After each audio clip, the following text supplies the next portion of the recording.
তো আনছেন এই ভিসা দিয়া, নেক্সট টাইম এই ভিসা দিয়ে আর কাউরে আইনেন না আর কারো ক্ষতিও করেন না। ঠিক আছে ভাই, তো আপনি একটু মাথায় দেখেন আমাকে একটু ভালো কাজ টাজ পাইলে ম্যানেজ করে দিন, খুব কষ্টে আছে ভাই। ঠিক আছে, তাহলে তোমরা যাও, আমি দেখতেছি তোমাকে বিষয়টা। দেখি কোনো ভালো কাজ পাইলে তোমাকে ইনফর্ম করবো নে। ঠিক আছে ভাই, গেলাম, জানায়েন।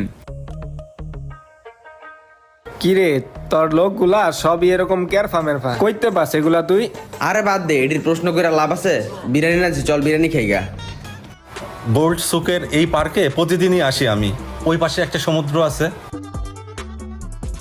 বন্ধু চল এই রেস্টুরেন্টে যাই, এখানে বাঙালি কিছু লোক কাজ করে, এখানে আলাপ করি আমাদের একটা কাজ মিল করে দিতে পারে কিনা। আরে বেটা আমগুলো কি ওই এক্সপিরিয়েন্স আছে রেস্টুরেন্টে কাম করার মতন? আরে ভাই, কাম কি মায়ের পেটেতে শিখাইছে? আগে ল যাই, যা কথা কয় দেখি কি কয়। চল বন্ধু গিয়া দেখি। ভাই একটু এদিকে আসেন। ক্যা ভাই?